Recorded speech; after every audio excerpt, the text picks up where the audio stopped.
¿Qué tal? ¿Cómo les va? Seguimos en este noveno Insurance Summit del Cronista y Apertura. En este caso vamos a estar hablando sobre uno de los principales sectores de la actividad del seguro que estuvo más involucrado en estos últimos año y medio, 2 años de pandemia, que tuvo un rol crítico, un rol crucial, por otra parte vinculado con la actividad económica, y estamos hablando del sector de las aseguradoras de riesgo de trabajo, el sector de las ART, y lo vamos a poder conversar hoy con dos referentes muy importantes del sector. Estamos hablando de Roy Harprinz, que es CEO de Experta Seguros y experta de ART. ¿Cómo te va, Roy? Bienvenido. Gracias. Y de Fernando Sachs, que es CEO de Provincia Seguros y de Provincia ART. La verdad que es un gusto poder conversar con ustedes hoy. En lo que representan las dos compañías para el sector asegurador y en particular para el sector de las ART. Decía que el rol que tuvieron las ART fue crucial, vinculado en principio con la atención de los trabajadores con COVID, los empleados con COVID, ¿no? Entonces, voy a empezar por Fernando, porque, digamos, he sabido que, bueno, Provincia ART es una de las principales aseguradoras en cantidad de asegurados, y que para que me cuente un poco cuáles fueron los principales impactos que tuvieron desde el punto de vista de la operatoria en lo que viene siendo este año en la atención de pacientes COVID. Bueno, en primer lugar, para nosotros cuando se desató la pandemia, ya por marzo del año pasado, el COVID no era una enfermedad de cobertura para el sistema de riesgo de trabajo por dos razones bastante obvias. Primero, porque era una enfermedad que no existía, y segundo, porque no está pensado el sistema de riesgo de trabajo para que dé cobertura en el marco de una pandemia. No obstante ello, cuando el gobierno, digamos, comienza a dialogar con nosotros y con todas las ART del sistema respecto a la necesidad de que demos cobertura, digo, para nosotros, más allá de que uno después pueda discutir cómo, el financiamiento, etcétera, digo, era una oportunidad para legitimar el servicio que damos como empresa aseguradora y al sistema de riesgo de trabajo en su conjunto, que en una situación muy crítica, de mucha incertidumbre para la sociedad, para el país, pudiéramos tener la oportunidad de poner el hombro y dar soluciones, ¿no? En el caso particular de Provincia RT, es una RT que por su cartera cuenta con muchos trabajadores esenciales, muchos miembros de fuerzas de seguridad, personal de salud, con lo cual fue un desafío muy particular porque, bueno, de repente nos encontrábamos con una patología que no es común para el sistema de riesgo de trabajo, que está más acostumbrado a afrontar siniestros traumatológicos, esguinces, fracturas, y de repente nos encontramos con una enfermedad respiratoria que, independientemente de esa particularidad, también venía en un contexto de mucha angustia por parte de los trabajadores afectados, con lo cual hubo que, obviamente, adaptar operativamente la compañía en un marco, además, de súbito trabajo a distancia, y nuestra red de prestadores también, digamos, hubo que trabajar mucho con la red de prestadores porque, como te decía, digamos, están más habituados a otro tipo de patologías, con lo cual fue verdaderamente desafiante, pero con un saldo para nosotros muy positivo, porque pudimos ver la capacidad de respuesta que tiene la compañía, la capacidad de respuesta que tuvo el sistema de riesgo de trabajo en general, donde al día de hoy todo el sistema ha atendido aproximadamente 500.000 trabajadores y trabajadoras que han sufrido el coronavirus, y no ha habido, digamos, grandes dificultades ni aquellos fantasmas vinculados a la capacidad que íbamos a tener para atenderlos, digamos, no, por suerte no se hicieron presentes, y todo el sistema y Provincia RT en particular, digamos, pudimos amortiguar muy bien la demanda que veníamos teniendo. Roy, las empresas cuando entraron, como decía recién Fernando, no estaban preparadas, y tampoco estaba preparada la estructura del sistema en el sentido financiero, en el sentido bueno, el impacto que iba a tener para las cuentas. Y hubo un sistema a través de los fondos compensadores como para asistirlos. ¿Cómo funcionó? ¿Cómo es tu evaluación? Sobre todo, además, pensando en la relación con los reguladores y con el Estado en la atención de la pandemia. ¿Qué conclusiones pudieron sacar o van sacando, ¿no? Bueno, gracias Ariel, por invitarnos. Bueno, primero retrocedo a un concepto que comentó Fernando. Nosotros no estábamos preparados para una cobertura de este tipo, una pandemia, pero sí veíamos la necesidad de que era evidente que trabajadores de primera línea que estaban con una exposición inmediata y directa con el virus tenían que tener algún tipo de cobertura y solución. Por eso ese diálogo que se generó al inicio de toda esta pandemia entre el mercado de RT y los reguladores fue algo que de alguna forma confluyó en esta cobertura. Ahora bien, esa cobertura se diseñó desde el punto de vista de la respuesta financiera con el respaldo del Fondo Fiduciario. El Fondo Fiduciario de Enfermedades Profesionales fue creado en el año 96 con el nacimiento del sistema para atender los casos de hipoacusia en su momento, que era una especie como de mochila que tenía el sistema anterior. Y bueno, frente a la necesidad de financiar este esquema, se utilizó ese fondo. Por supuesto que nadie tenía, y hoy todavía creo que tampoco sabemos el final, ¿no? Pero nadie tenía una estimación económica y de a poquito fuimos trabajando en saber cuánto era ese costo de cada caso en términos de costo médico, en términos de los salarios caídos, en términos de los fallecimientos. Con lo cual, bueno, teníamos el fondo, teníamos el mecanismo de financiación, pero no sabíamos si esto iba a ser suficiente. Y quizás adelantándome algo que vamos a hablar seguramente más adelante, tiene que ver con que evidentemente no resultó suficiente frente al volumen de casos impresionante que atendimos. Recién Fernando mencionó 500.000 casos, eso en cada RT lo replicás muy parecido a su cuota de mercado, con lo cual el esfuerzo operativo, financiero, médico, prestacional de los equipos fue tremendo. Mencionaste que fue insuficiente, digamos. ¿Hay una hoja de ruta para mejorar? ¿Hay una conversación?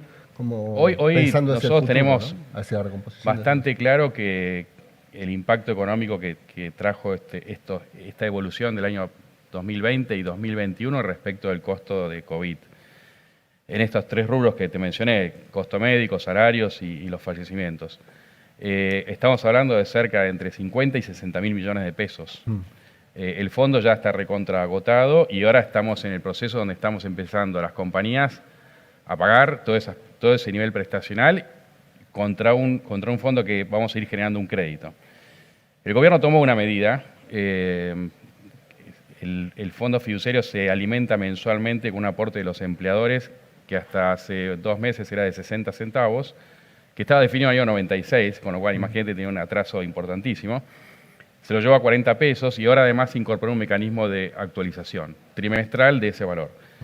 Por supuesto que sigue siendo muy insuficiente, pero al mismo tiempo tenemos un mecanismo ya de empezar a recaudar. Ahora, la diferencia es abismal. Para darte un ejemplo, una RT, o nosotros como experta RT, llegamos a incurrir cerca de 500 millones mensuales por COVID y en la recaudación del fondo hoy mensual cerca de 30 millones. Entonces eso te va a dar un lapso de tiempo muy largo para poder recuperar ese costo COVID que absorbimos. Claro. ¿Qué transformación tuvieron que hacer más evidente para la atención de todos estos digamos, pacientes en algunos casos, para poder atender la demanda decías también, obviamente, los días caídos de muchos empleados, ¿no? De fallecimientos, ¿no? A ver, por ahí la cobertura tuvo varias etapas y por ahí tiene que ver también un poco para poner en contexto las cuestiones vinculadas al financiamiento, ¿no? En una primera etapa, cuando se inicia la pandemia, estábamos en una situación de aislamiento, la gente no salía de sus casas y la cobertura estaba dispuesta para el personal esencial, para los trabajadores y trabajadoras esenciales, que eran los pocos que salían a trabajar y si había un contagio, evidentemente era laboral porque no había mucha más actividad para realizar fuera del hogar. Entonces, en ese contexto empezaron a crecer los casos, pero con una contención vinculada a que eran pocas actividades y poco el movimiento en la calle. Como te contaba previamente, hubo que trabajar mucho con la red de prestadores, sumando nuevos, trabajando con los que ya teníamos para atender esta afección tan particular para el sistema de riesgo de trabajo, como te decía, que es respiratoria y no es tan habitual. Ahora, posteriormente, cuando ya entramos en una fase de distanciamiento, en lugar de aislamiento, y la gente empieza a estar más en la calle, y fundamentalmente a partir de principios de este año, cuando la cobertura también se extiende a todos los trabajadores, no solo los esenciales, ahí ya la cuestión empieza a tomar otro volumen, fundamentalmente a partir del inicio de la segunda ola, digamos, que era algo que no estaba, por lo menos no estaba claramente previsto que fuera a suceder y con la intensidad que pasó. Digamos, nosotros tuvimos te diría, segundo trimestre del año como sistema de riesgo de trabajo, donde atendimos muchos más casos que el año pasado. Digamos, este año hubo más, digamos, intensidad, mayor gravedad, muchos más fallecimientos por COVID, y por ahí eso también generó no solo una atención adicional en términos operativos, sino también financieros, digamos, y agravó un poco, o agravó considerablemente la situación respecto del recupero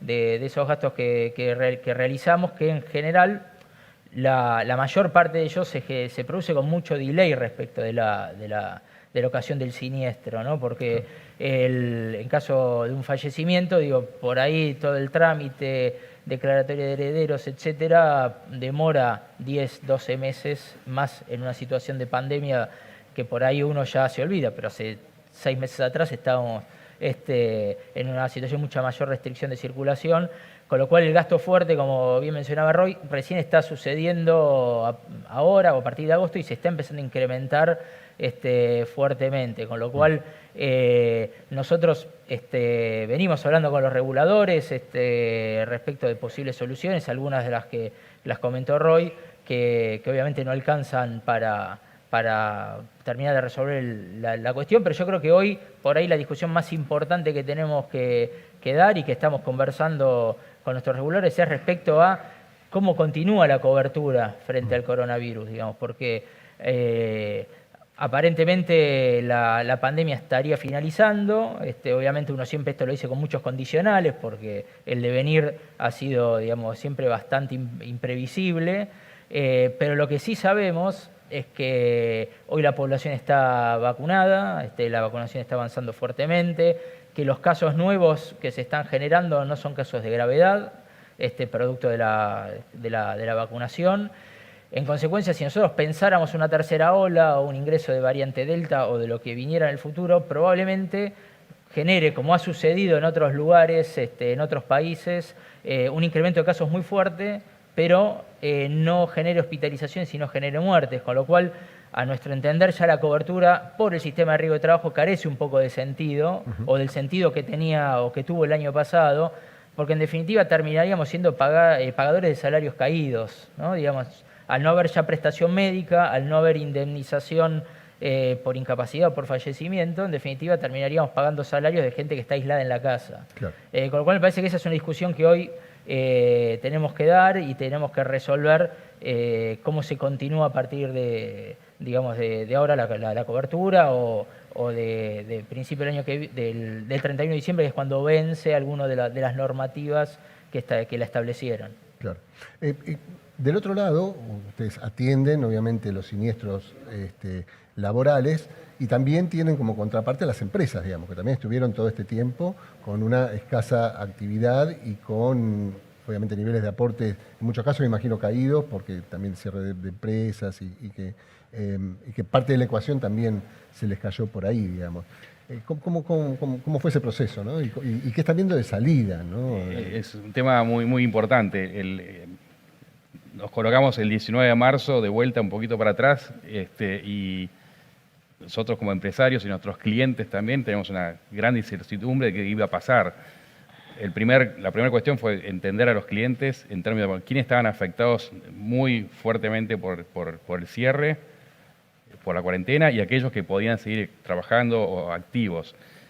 Nosotros en Experta fuimos muy proactivos en ese sentido, en poder identificar aquellas empresas, industrias, actividades que estaban fuertemente ligadas al cierre, y trabajamos con esquemas comerciales de bonificaciones que les permitió, digamos, tomar aire con respecto al menos con la cobertura de RT.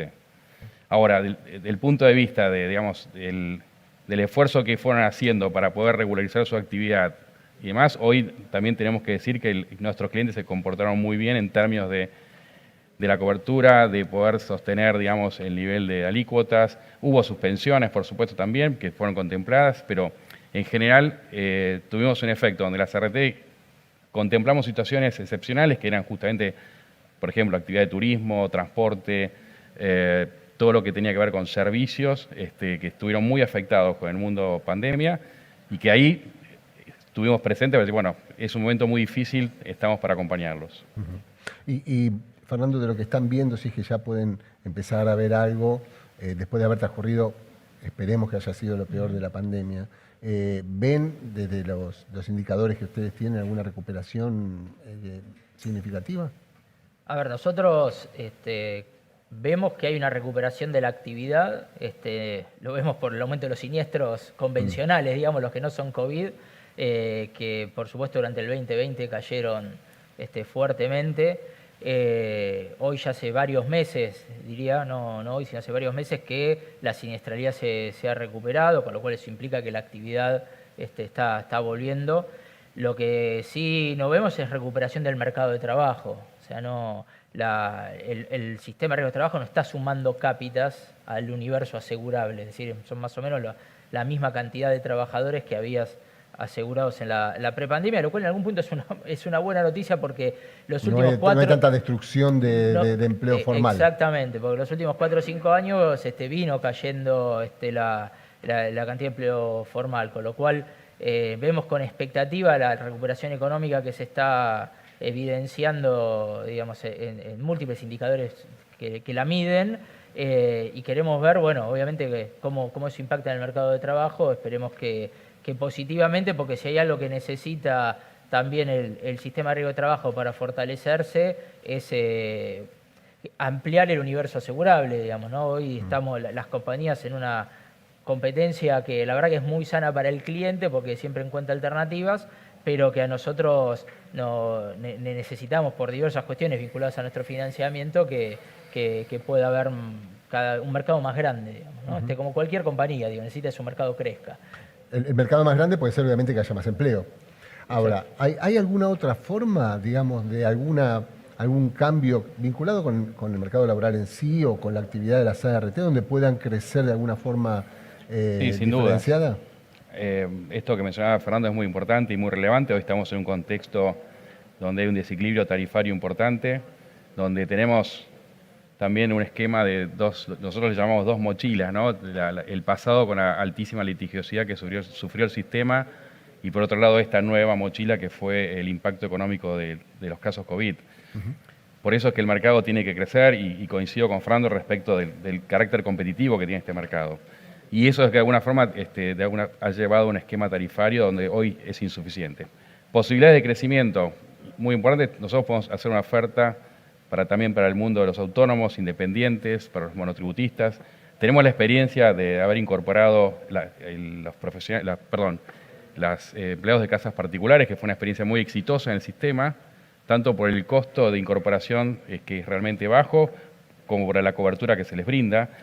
Con lo cual, todo ese universo de independientes, autónomos, monotributistas, podría tener una cobertura en prestaciones médicas, en prestaciones dinerarias, etcétera, que sería muy relevante y que a nosotros nos permitiría crecer como mercado. Claro. Es muy relevante este tema respecto a la nómina. Hoy nosotros estamos en un esquema de cerca de 9.700.000 afiliados en las ART, que es el empleo registrado básicamente, pero que no se mueve hace 4 o 5, en la última década te diría que no hemos incorporado de manera significativa, más allá de incorporación del sector público, que de a poco se fue volcando hacia las ART. Pero el sector privado claramente no incorporó trabajadores. Y esta es una posibilidad de hacerlo y al mismo tiempo dar un servicio que va a ser valorado por esos otros colectivos, ¿no? Claro. Roy mencionaba la cuestión de la litigiosidad, ¿no? Con los cambios en la ley, ¿cómo está cómo viene evolucionando la litigiosidad? Bueno, a ver, cuando se reforma la ley, si se crean las comisiones médicas, como todos sabemos, hubo una baja muy significativa de la judicialidad, que fue muy bienvenida por el sector, porque como mencionaba Roy recién, es una mochila que todavía cargamos y pesa mucho respecto de la judicialidad anterior. Ahora bien, nosotros ya observamos, más allá de la pausa que hubo durante la pandemia, cómo se iba incrementando nuevamente esa litigiosidad y fundamentalmente este año, con toda la demanda por ahí un poco demorada de la pandemia, hoy el ingreso de juicios está siendo muy, muy fuerte Y también vemos con cierta preocupación... ¿Vinculados con la pandemia? No específicamente Con con la el coronavirus. La pandemia generó una especie de dique de contención de juicios que no fueron notificados y que ahora están llegando. Ok. Claro, exactamente. Pero sí vemos con mucha preocupación que ese instrumento que fueron las comisiones médicas que lograron bajar la judicialidad, hoy gran parte de los juicios que nos entran son siniestros que pasaron por comisión médica, se le dio una respuesta en la comisión médica y no obstante ello ingresa por la vía judicial, con lo cual la preocupación es que un instituto que sirvió hoy está empezando a erosionarse en cuanto a su función y necesitamos y estamos obviamente trabajando con los reguladores para ver cómo podemos volver a fortalecerlo.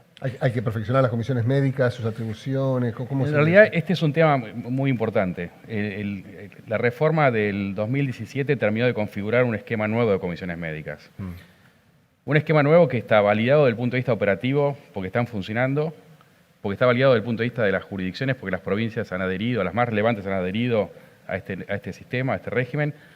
Y hace 2 semanas tuvimos una noticia más relevante todavía, que fue que la Corte Suprema de Justicia de la Nación validó este sistema jurídicamente. Con lo cual tenemos un elemento muy potente desde el punto de vista de la gestión de la siniestralidad que evita la necesidad de ir a juicio. Esto hay que sostenerlo y por eso lo enfatizo, porque realmente es algo que es nuestra salida de un esquema de litigiosidad que podemos gestionar. Es preocupante lo que menciona Fernando desde el punto de vista de que se está pasando muy rápido a veces por las comisiones médicas y aún así hay nuevos juicios, pero tenemos un tema muy positivo que están hoy funcionando. Y la realidad es que eso es algo que hay que destacar. Claro. ¿Qué enseñanzas, ustedes dos están al frente de sus compañías de ART, pero son los CEOs de las compañías de seguros madres, ¿no? ¿Qué enseñanzas les está dando o le está generando el sistema de ART para el resto de la actividad del seguro que desarrollan los dos? A los dos esto.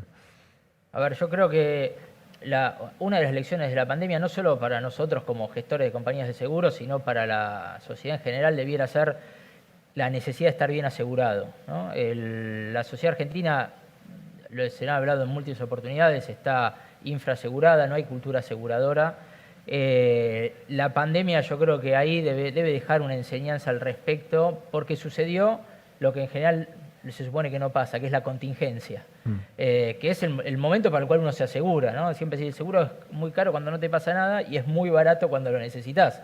Y cuando uno tiene un siniestro automotor, por ahí le cuesta pagarlo todos los meses. Ahora, después la respuesta del seguro suele ser, digamos, en cuanto a indemnización, muy satisfactoria, digamos, respecto a lo que uno paga.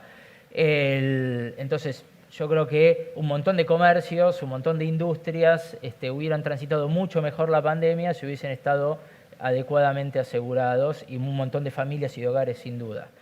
Creo que de nuestra parte está la deuda de generar una oferta de seguros que sea, digamos, más accesible y que pueda, digamos, por ahí comunicar adecuadamente cuáles son los beneficios que tiene para el asegurado, ¿no? Con lo cual creo que eso debería ser una enseñanza que nos llevemos como sociedad y nosotros también como empresas aseguradoras generar una oferta que sea también accesible para un público más masivo. Claro. ¿Roy? Me parece muy, muy importante esto de la cultura aseguradora. Yo creo que esta pandemia tocó mucho el valor patrimonial, pero fundamentalmente el valor de la vida y el valor de la salud. Y esos son, de alguna forma, los valores que el seguro tiene que estar cubriendo.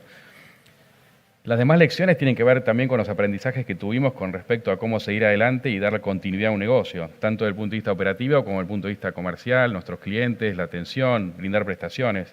El desafío fue, como ya contamos, muy relevante en términos de casos.